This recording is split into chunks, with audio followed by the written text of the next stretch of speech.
Hello everyone और welcome to news arc. और आज का वीडियो जो बनेगा, जो हम बना रहे हैं, वो आपको याद होगा, आपने देखा होगा, सोनी लिव का एक नया सीरीज आने वाला है और साथ ही साथ हॉटस्टार पे एक नई मूवी आ रही है, बिग बुल। ये दोनों मूवीज़ स्टॉक मार्केट के बिग बी यानी हर्षद मेहता पे बनी है। काफ़ी लोग ये जानते नहीं कि हर्षद मेहता कौन था, उन्होंने क्या किया। जो लोग स्टॉक मार्केट के बारे में बिल्कुल भी नहीं जानते, उनको भी इस वीडियो में पता चल जाएगा कि हमारे इतिहास का सबसे बड़ा इंडिविजुअल स्कैम करने वाला हर्षद मेहता कौन था और उसने क्या किया। हर्षद मेहता एक आम आदमी था। लाला लाजपत राय कॉलेज से उन्होंने ग्रेजुएशन की और उसके बाद उन्होंने as a stock broker Bombay stock exchange को ज्वाइन किया। उनकी कंपनी का नाम था Grow More investment and asset management company. Asset management company वो कंपनियां होती हैं जो आपके पैसे को डिफरेंट स्टॉक्स में इन्वेस्ट करके आपके एसेट को मैनेज करती है, जैसे HDFC एसेट मैनेजमेंट कंपनी और ICICI Pru asset management company. वैसे ही Grow More investment and asset management company खोला उन्होंने और एक सक्सेसफुल ब्रोकर टाइप का वो बन गए। अब शुरू होते हैं कि कब से उन्होंने स्कैम करना शुरू किया। 1984 में ही स्टार्टेड एज ए ब्रोकर और उनका बहुत नाम हो गया इस ब्रोकिंग इंडस्ट्री में। RF करके एक टर्म आता है बैंकिंग इंडस्ट्रीज में, वहाँ पे हर बैंक को एक गवर्नमेंट सिक्योरिटीज़ में इन्वेस्ट करना पड़ता है। हर बैंक को, State Bank of India and every bank needs to invest in some government securities. तो जब किसी बैंक को पैसे की ज़रूरत होती है तो वो अपना गवर्नमेंट सिक्योरिटी किसी दूसरे बैंक को बेच देती है और उसके बदले वो पैसे ले लेती है।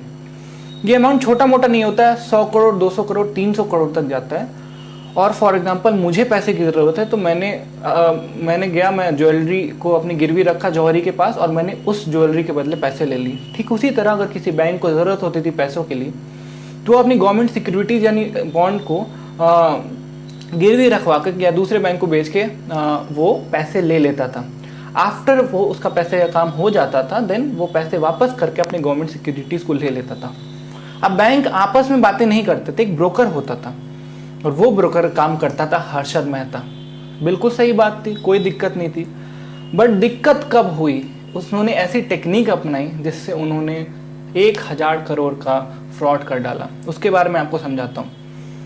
ACC एक कंपनी है, तो उसका शेयर का प्राइस हर्षद मेहता ने मैनिपुलेट करके 30 रुपये से 9000 रुपये तक पहुँचा दिया। ऐसा कैसे पॉसिबल है? समझो मेरा कंपनी है, मेरी कंपनी को प्रॉफिट नहीं हो रहा है और मैंने उस कंपनी की शेयर प्राइस बहुत कम है। मैंने उस कंपनी में किसी जो बड़ा पैसे वाला इंसान है उसको कह के कुछ पैसे इन्वेस्ट करवा दिए, तो लोग को देखेगा अरे इसमें बड़ी बड़ी कंपनियां इन्वेस्ट कर रही हैं पैसे। साथ ही साथ कुछ अच्छे न्यूज़ उस कंपनी के बारे में न्यूज़पेपर में पब्लिश करवा दिया, तो क्या होगा कि और लोग आएंगे और उस कंपनी के शेयर्स को खरीदेंगे। तो जितनी ज़्यादा डिमांड होगी और स्कैरसिटी उतनी कम होगी, उतना प्राइस बढ़ेगा, जिस कारण से प्राइस बढ़ जाता है। तो हर्षद मेहता क्या करता था, एक बैंक से उसने पैसे ले रखे थे और उसने बोला कि ठीक है अब कुछ टाइम दीजिए, मैं आपको उस पैसे के बदले गवर्नमेंट बॉन्ड ला के दूंगा। वो पैसा उसने ऐसे स्टॉक्स के प्राइस को मैनिपुलेट करने के लिए लगा दिया। फॉर एग्जाम्पल स्टॉक के प्राइस को मैनिपुलेट करके वो अपने पैसे को 20 गुना 30 गुना 100 गुना कर लेता था। 500 करोड़ किसी बैंक से लिए, उस पैसे को उसने यूज कर लिया स्टॉक मार्केट के प्राइस को मैनिपुलेट करने के लिए। अब गवर्नमेंट बॉन्ड वो कहां से लाए? अब कुछ कंपनी ऐसी होती थी, कुछ बैंक्स ऐसे होते थे जिनको गवर्नमेंट बॉन्ड बेच के पैसे चाहिए होते थे, तो वो उन बैंक के पास जाकर गवर्नमेंट बॉन्ड लेता था और पैसे बोलता था कि मैं कुछ दिन बाद दूंगा। सिमिलरली वो बॉन्ड वो पहले बैंक जिससे उसने पैसे लिए थे उसको जाके दे देता था और फिर अब जो पैसे देने थे दूसरे बैंक को जिससे उनने गवर्नमेंट बैंक लिया था, उसके लिए वो कोई तीसरा बैंक ढूंढता था और एक चेन की तरह बन जाता था। इसको ऐसे एक्सप्लेन करता हूँ, मैंने किसी एक दोस्त से उधार लिया है, मुझे उसे उधार चुकाना है तो मैं एक तीसरे दोस्त से लूंगा और पहले दोस्त को उधार चुका दूंगा, फिर तीसरे को चुकाना होगा तो मैं चौथे दोस्त से लूंगा। ऐसे एक चेन बन जाएगा ताकि मेरे हाथ में एक एम्पल अमाउंट ऑफ मनी रहे, ताकि मैं स्टॉक मार्केट को मैनिपुलेट कर सकूं और पैसे कमा सकूं। ये जायज़ था, इट्स वाज फाइन। अब ऐसा होता था कि कई बार मिलते नहीं थे जल्दी, उनको रिसीप्ट्स मिलते थे, काफ़ी लंबा काम होता था। तो उसने क्या किया, कुछ बैंक्स के साथ मिलके नकली रसीद बनाने शुरू कर दिए। फिर वो क्या करता था, बैंक्स को नकली रसीद दे देता था। मैं समझा रहा हूँ, जब आप गवर्नमेंट बॉन्ड को परचेज करोगे तो आपको एक रिसिप्ट मिलता था, ताकि बैंक को पता चल अच्छा मुझे गवर्नमेंट बॉन्ड मिल गया। बट वो गवर्नमेंट बॉन्ड खरीदता ही नहीं था, वो एक नकली रसीद बना के दे देता था, और वो जानता था कभी ना कभी वो बैंक वापस से वो सिक्योरिटीज बेचेगी, तो वो रसीद में वापस ले लूँगा और किसी को कानो कान खबर नहीं होगी। इतने सारे पैसे वो इधर से उधर करता था, और बैंक के बीच में आपस की कम्युनिकेशन नहीं थी इतना, तो किसी को पता नहीं चलता था। और ऐसे कर करके हर्षद मेहता ने करोड़ों 1000 करोड़ का स्कैम कर डाला था, और SBI के गवर्नमेंट बुक में 500 करोड़ का घपला उसने किया था। बट पकड़ाया कैसे? वो टाइम था 1992 का, एक बहुत बड़ा बुल रन आया था, मतलब एक एक साल में लोगों के पैसे डबल हो जा रहे थे। बट जब बुल रन आता है, मतलब तेजी आती है, तो उसके साथ साथ बियर रन यानी मंदी भी ज़रूर आती है। तो एक टाइम आया जब हर्षद मेहता को मंदी का सामना करना पड़ा। मंदी के समय में उसके पैसे गिरने लगे, उसके पैसे का लॉस लगने लगा, तो अब बैंक्स को उनके पैसे वापस नहीं लौटा पा रहा था।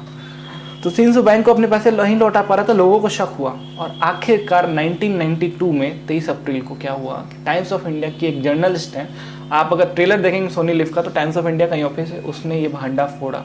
उन्होंने बताया कि कैसे हर्षद मेहता स्टॉक मार्केट में प्राइसेस को मैनिपुलेट करता है, बैंक्स के बीच जो एक छोटी सी जो एक कहते हैं वो पूरी स्कीम थी RF की, उसमें एक खोट थी, एक छेद थी, वाइट थी, उसको उसने यूटिलाइज करके पैसे कमाए हैं।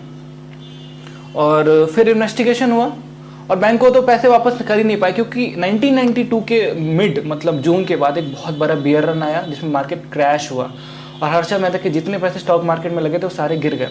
6-8 साल उसने अच्छे से लोगों को लूटा, और जो क्रैश हुआ उसमें उसके सारे पैसे डूब गए, और वो बैंक को पैसे नहीं लौटा पाया। तो अब ऑब्वियसली लोगों को इस बारे में पता चल गया। फिर कॉन्सिक्वेंसेस क्या हुए? सेबी ने, stock exchange board of India ने उसे हमेशा के लिए बैन कर दिया कि आप कभी भी स्टॉक मार्केट में थोड़ी बहुत भी इन्वेस्टिंग नहीं कर पाएंगे। उस पे 600 सिविल केसेस और 79 क्रिमिनल केसेस लगे, जो कि अभी तक पेंडिंग है।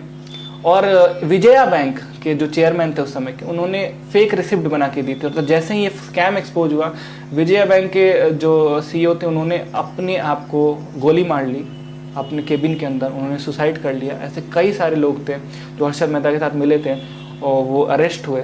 और कितने बैंक्स के CEOs और नॉन CEOs लोग जो कि हर्षद मेहता के साथ फेक रिसिप्ट बनाने में जुड़े थे, उनका भांडा फूटा, वो जेल गए। और आज तक हर्षद मेहता पे केसेस चल रहे हैं, आज तक क्लियर नहीं हुए हैं। और ये जो टेक्निक इसने अपनाया, कोई सोच भी नहीं सकता था कि ऐसा भी कुछ हो सकता है, ऐसा भी कुछ किया जा सकता है। और केतन पारेख और हर्षद मेहता के स्कैम्स की बात की जाती है, कहा जाता है केतन पारेख का स्कैम बहुत बड़ा था, बहुत इंटेलिजेंट माइंड था।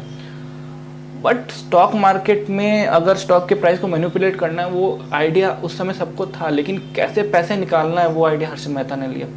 केतन पारेख जिन्होंने स्टॉक मार्केट का दूसरा सबसे बड़ा स्कैम किया, वो हर्षद मेहता के यहाँ स्टूडेंट था। तो अगर केतन पारेख के बारे में भी आप जानना चाहते हैं, एक सेपरेट वीडियो बनवाना चाहते हैं, तो प्लीज़ कमेंट में लीव कीजिए। केतन पारेख के बारे में मैं बताऊंगा, केतन स्टॉक क्या थे वो बताऊंगा, कैसे केतन स्टॉक से लोगों के लाखों मनी बने, .com बूम हुआ था उस समय, बहुत सारी चीज़ें हुई थी। इस बारे में जानना चाहते हैं तो कमेंट में लिखें। और आई कैन, अब मुझे लग रहा है शायद आप हर्षद मेहता के जीवन के बारे में जान चुके होंगे।